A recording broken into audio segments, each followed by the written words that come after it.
module 2. So in the previous session we had discussed with the that is the first two chapters of this module 2. The first chapter is what we have discussed is about what the complete basic file attributes, okay, and its permission, followed by next we discussed with what shell interpreter cycle chapter. The next chapter in this is what essential shell programming or essential shell itself. So what actually this essential shell programming represent here, that is essential. So in the module 2 the next chapter is essential shell programming.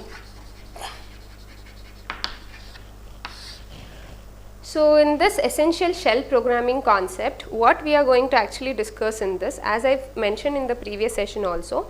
So in this essential shell programming concept, we are going to understand how to actually write a simple shell script program or a just shell script. Shell script program we can't mention, instead either shell script or shell program we have to mention here, or we need to refer. So here how to write this shell programming. So as we know that in the Unix system, whatever the content we are trying to access or the information or the resource we are trying to access, all is being done through the commands itself, right. So here also the program what we are going to write, that is the shell program, it also consists of a collection of commands. Okay, so by using those commands you are going to execute here. So it is going to first, as in C, how to usually what happens in C program and all. So in the C program, once you edit your program, so that complete program will be compiled and you are going to get the output, right. After debugging it you are going to get the output. But here instead of that, what it does is, since each and every line within the shell program or the shell script is with respect to the command line itself here is, so each and every line will be first interpreted by the shell, then it is going to be executed. Those collection of command lines, that is shell command lines, will be interpreted by the shell and finally you are going to get the output of it. Okay, and here the shell script or the shell program should always be stored under the extension .sh extension. So that I will let you know once I write the simple program how to write a shell script. Okay, but what and all the contents what we are going to discuss in this chapter. So in this chapter we are going to discuss what initially how a shell interpreter line, so by using which line the shell is going to interpret each and every command. Okay, so that information will be understanding initially, followed by next we are going to understand how the shell is going to interact with the user for getting the input from the user. So that is done through one of the command called read command. Okay, so that is one of the interactive command which is usually used for what, providing the input from getting the input from the user. Next we are going to discuss with what, the next concept within this is the control statements itself. So we are going to understand the control statement constructs like if statement, while statement, do while statement, case statement. Instead of switch, here we are going to use what, case statement. So these are the control constructs what we are going to understand in this. Along with that, even we are going to understand the exit and exit status command. Okay, so that command, what actually this exit command does, so that we are going to understand, followed by positional parameters. So we are going to understand the positional parameter, few of the positional parameters like $1, $2. So we'll understand what actually this positional parameter and for what it has been useful. Next we are going to understand with the behavior of the terminal, that is trap command. So what is the behavior of a terminal, how it is going to be worked, so that will be understood by using the trap command. Next we are going to use a few more commands like test command and all. So with that of what, if controls construct. So by using this if construct, there actually we are going to use this test command within the if statement for actually comparing the string and testing for the string. Okay. Next we are going to discuss with the other set of commands like set and shift command. So these two commands again is useful for manipulating the positional parameters. So how you can manipulate the positional parameters by using this set and shift. So these are the few concepts or few commands which you will be understood in this particular programming chapter, that is essential shell programming. And not but the least, at the end, after understanding all these constructs of shell script, how to write a program by using all these constructs, at the end we will be knowing actually how to write a complete shell script program. Okay. So, this is what you are going to understand in this particular chapter. Okay. So, initially as I said, we are going to understand with what, how the shell scripts are executed, and how the shell scripts are executed, and what is the role of what, interpreter line. So, initially we are going to understand about the shell script and about the interpreter line. So, what is this interpreter line and what is this shell script is? So, what is this shell script? So, as I said, shell script actually it consists of a collection of commands. In the shell script or the shell program, it consists of a collection of program. As we are if we write a C program, so there we will be having the main header files followed by main function followed by what, logical statements and printf scanf statements, right. So, here instead of that, always will be have the first line will be the interpreter line followed by the set of command lines. So, and for the execution purpose, we are going to include all these command lines instead of a logical statement. So, even the logical statements can also be included as a construct. Even for that we do have a syntax. Again, so syntax is going to be varied from that of the other programming language when we compare with that of shell script or the shell program. So, first let us know what is this shell script. So, as I said, shell script is nothing but it is a collection of command lines. Okay. Then what is this interpreter line? What is this interpreter line then? So, this is one of the line which is used for, so as in C program. So, initially what we are going to give, so there we are going to provide what, header files, right. So, here we are going to provide what, interpreter line. So, what does this interpreter line do here in the shell script or in the shell program? So, this is going to interpret the commands, whatever the command line you have given as an input for that particular program, shell program. So, that will be interpreted by using which shell prompt. So, for knowing that, you have to provide for executing all those commands under that particular directory path, you are going to use this. So, one is with the Bourne shell and the other one is Con is a derivative of this Bourne shell. Okay. So, Con is derivative of this Bourne shell. So, Bourne shell has been represented with SH, Con shell with KSH. Okay. Likewise, we have C shell. This C shell is represented with CSH, and the derivative of this C shell is what? TCSH. Okay. So, these are the different representatives. Under this Bourne, we do have one more, that is bash shell, that is BSH. Okay. It has been represented with bash itself. Okay. So, these are the different derivatives of what? The Bourne and C shell. So, the Bourne shell is itself is represented with SH and its derivatives are Con and bash shell, and C shell is represented itself with CSH and its derivative is TCSH. Okay. So, these are the different offerings or the representatives of what? Shell.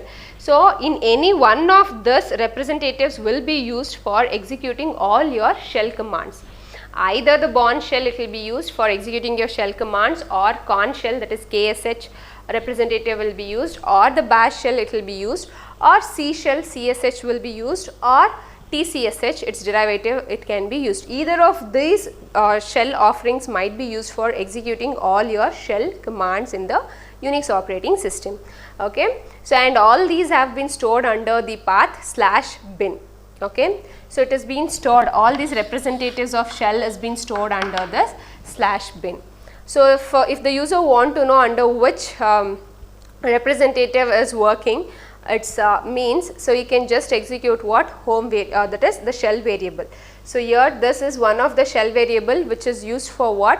Knowing which shell representative you are trying to what? You are executing all your Unix command. For knowing that, you can just use this $shell. Okay. So, now let me consider this example now. So this is about your shell offerings.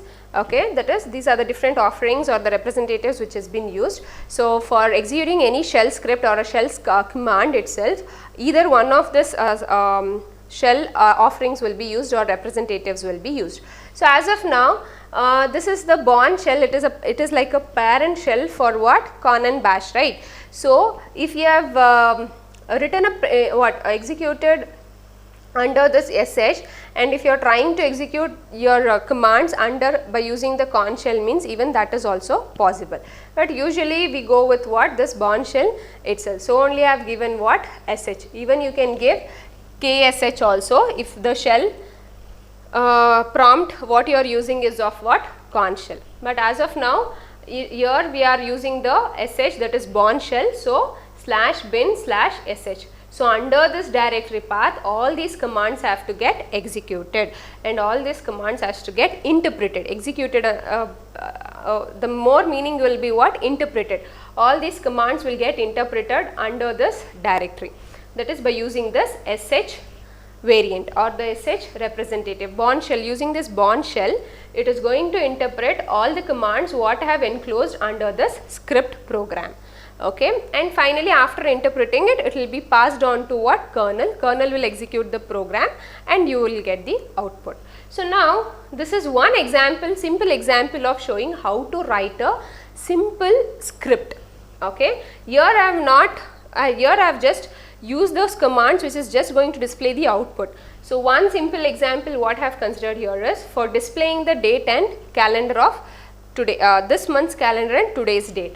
So here first line always it should be what? The interpreter line. So ash not equal to /bin/sh. So this is compulsory, this is mandatory, you have to include this line, followed by this is optional. Okay, either you can include this line or it is an optional. But if you include means obviously you will be knowing what type of program or the script you are executing, that will be known. So ash represent here the comment line for this particular. Okay, so for script.sh it will just describe what is the script is all about. So it is a sample shell script. So we are trying to execute a sample shell script. So it is going to describe you what the simple what is the script is all about. Next is what? Echo today's date is. So here since I have enclosed with the double quotes the complete message today's date is, but if I want to interpret this date command, I have to enclose this with what? Backtick. So this is the backtick, you have to enclose that. So if you doesn't give, and if you just give date means it doesn't execute. So always you should enclose that with a backtick, then only you have to enclose that in what? Double quotes. So this will let you what? Today's date. Output will be today's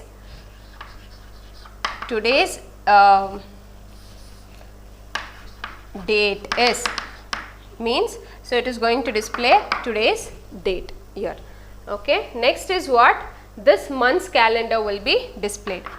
So this month's calendar, this message will be displayed. Below that cal date, so it should display me the date with the date, that is the month number and the year. So the month number of today's is what? So if I consider this is September, right? So September, month is 09 and 2020, and the calendar will be displayed here, and below that my shell. So this is going to be displayed. My shell is, so this shell is bin/sh. So this will be displayed. Okay, so for this is how it has been shown, right? So this is how we are going to write. So now for execution after editing, so I didn't tell you about like where actually you have to edit the program, right? So I was just telling, like I had said you that script you have to store all your files, script files under script.sh file, right? So for editing these command, that is a program, complete script program, either you have to use one of the editor called vi editor, or you can use either Pluma editor which is already available in your Linux operating system, like that. Okay, if this Pluma editor is not there, you can just use a default editor which is always will be there in the Unix operating system, that is vi editor. So you can just use this vi editor. So for opening a file, either in any of this in this editors. So vi space file name dot sh. So this is with vi editor. So for Pluma space file name dot sh. So this is going to open with a window screen. So within that you are going to edit all these lines. So this entire program will be edited under that editor. After editing, so you can just close that window screen in the Pluma editor, whereas in the vi editor you can't just close that editor. Instead you have to use what? Actually this is not there. So if you are working under vi editor means, so for closing, for inserting a character itself, you have to use what? Insert command by pressing what? I for editing your content. After editing, for coming out of it, you have to, that is saving and exiting from the editing mode, just press what? Escape, then colon, W for saving, Q not equal to for quitting from that particular program. So you have to save in this way. Insert I for entering into editing mode, and from after editing, if you want to come out of that editing mode, just press escape colon W, Q not equal to, W is for save, Q is for quitting from the program. But in Pluma editor you can just what? Edit your program as in with the other editors, okay, like your notepad and textpad, like that. So you can just edit your program, close that window. For execution, since usually what happens is all your files whatever you are going to create, so those files will not be in the executable mode. The permission will not be set for that execution. So for that you have to provide the permission by using the change modification command or change the permission. So ch plus x followed by file name dot sh. Okay. So chmod plus assign the execution permission for file name dot sh. So for this file name is what? Script dot sh, right? So ch plus x script dot sh. So assign the execution permission for script dot sh. Then execute for executing your program you can just execute script dot sh. So this will get you the output now. Below this exactly you will get the output. Output is like today's date is. So today's date will be displayed here. Next, this month calendar will be displayed. So below this today is September with 09/2020. So this will be displayed here, complete month. Next, my shell is /bin/sh. So this will be displayed. So this is what the output you will be displayed if you execute script.sh. So you can just execute script.sh.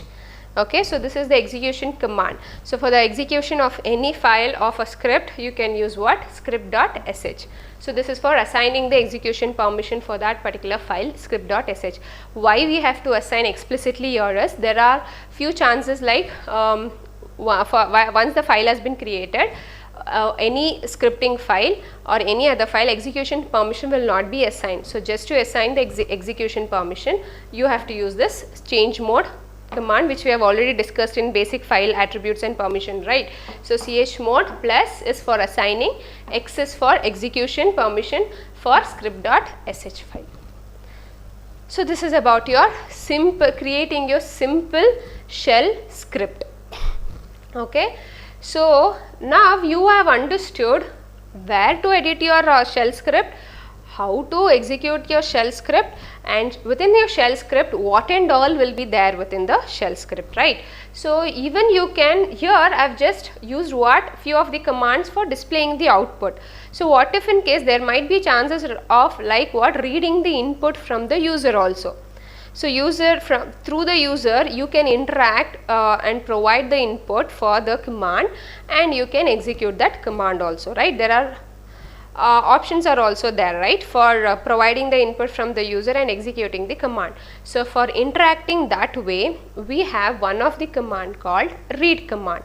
So read is one of the command for interacting with that of the user.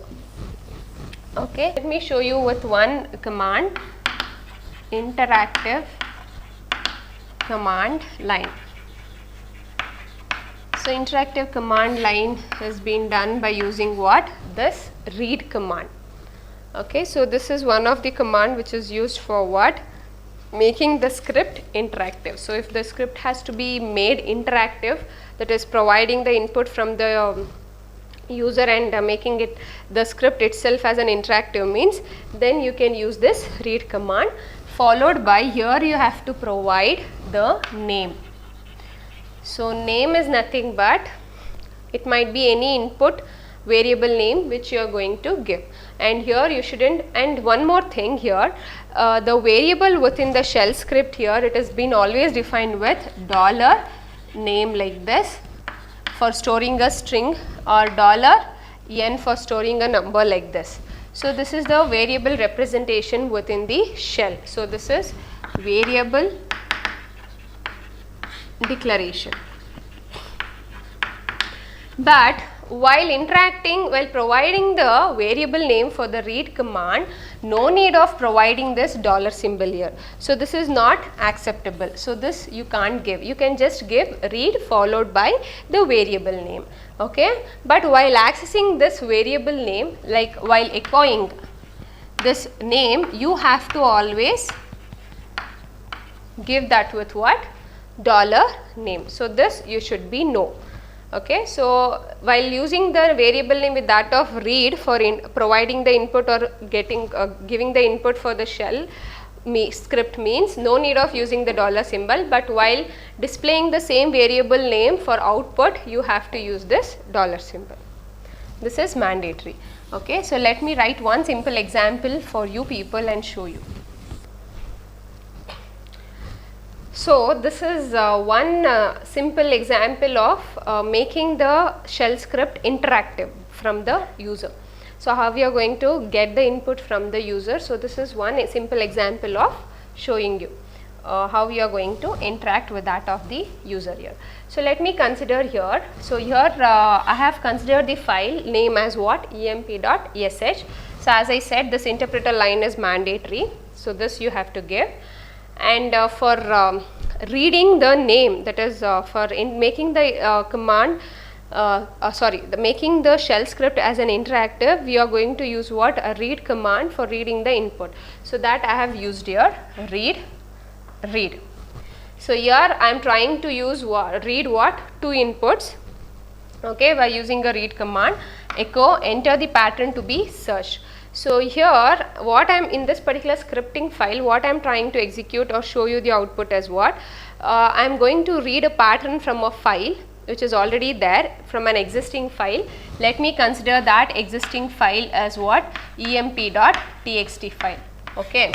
So from this existing file, emp.txt file, I do have a list of employee details in that emp.txt file. So from that file, I am trying to read the input pattern from that particular file emp.txt and display that particular pattern.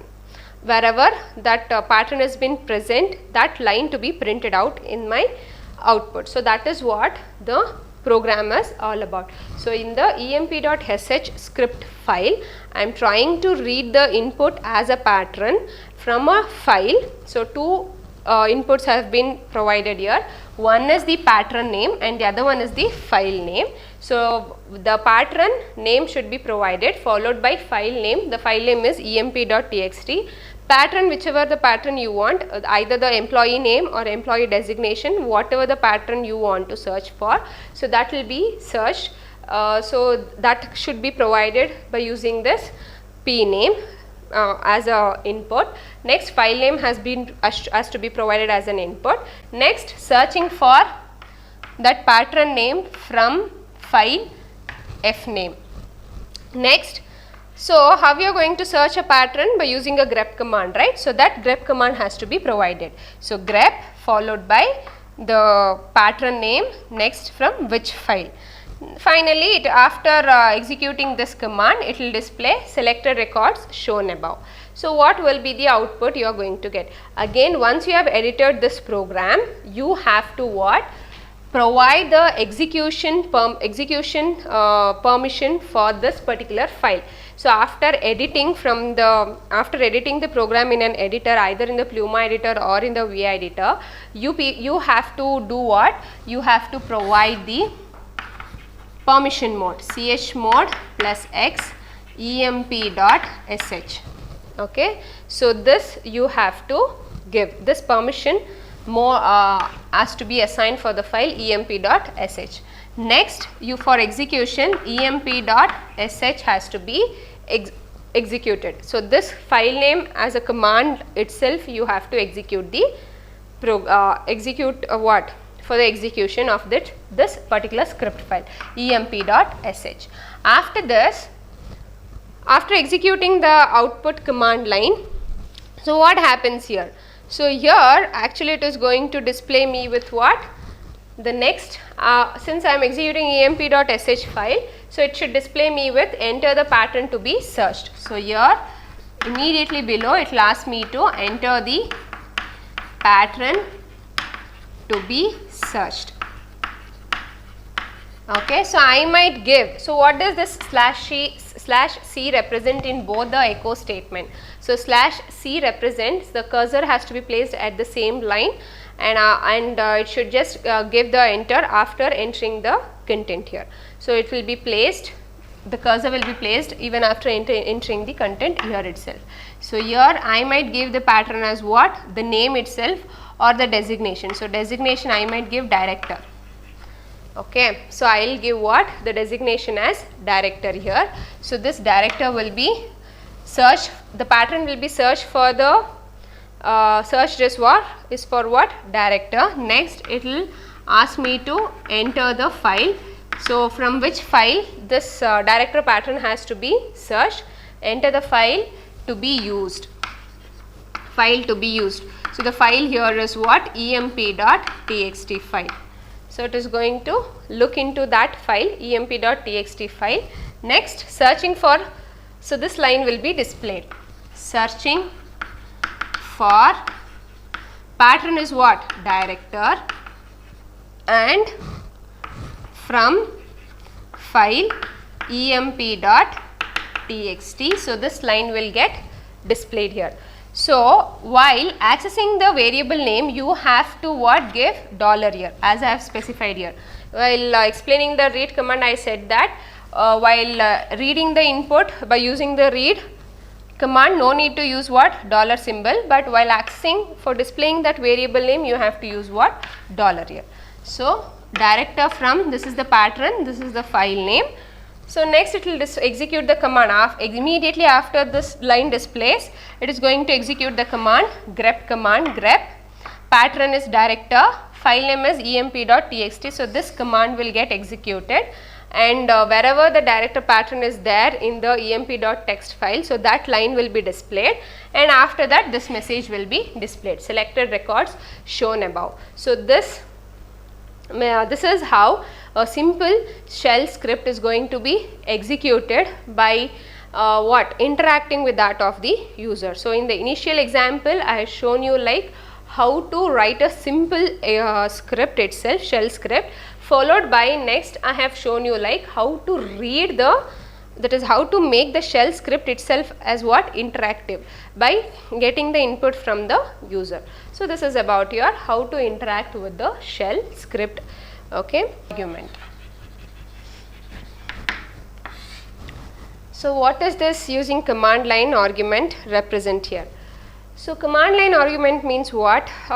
So, usually here what happens while executing your shell script, you are going to provide the execution command line, right? So, their execution command line. So, if you want to know the arguments, what and all the arguments you have provided for reading, how many arguments you have been provided, and whether you want to know the number of arguments you have provided. So, for all these, knowing the command line argument, we define that as what? Position positioning parameters, that is positional parameters. We refer all those command line arguments with what? Positional parameters. So we do have few of the positional parameters like $1, $2, $3 and so on until we do have till $9. Okay. Likewise, next we do have $, we do have $ash. Okay. Next we do have $0. So this $1, $2, $3, what it represent, this positional parameters, what it represent here is, so this is going to represent with the number of arguments what you have provided as an input. Like in the previous example I had given for reading the what, a file name and a pattern, right? So those will be stored under $1 and $2. So first argument line or the first argument what you are going to provide as an input, it will be stored under this $1, $2. $, what it represent here, it stores the complete set of what? Stores complete set of positional parameters. So this is going to store the complete set of positional parameters. Then what is this $ash represent here? So $ash represent, it is going to set the number of arguments. So $* represent what? It is going to store the complete set of positional parameters, whereas $ash represent a set of number arguments. So how many number of arguments? So that set will be displayed by using this $ash. Next $0, this is going to hold the command line itself. So whatever the command line you have given, that will be represented by using this $0. So this is what about your command line arguments. So we are going to discuss more about this in the next session, that is what is this $1, $2, $3, how it has been used within a program. So that we will discuss in the next example here. Okay, so let me show you that example itself, and in the next session we will discuss more about, and I am going to show you with more example also. So this is about your what, the positional parameters what I discussed so far in the previous topic, like how it has been used in this simple example I have shown here. So what actually this program, so after editing this, again as I said, every time you have to provide what, the permission mode.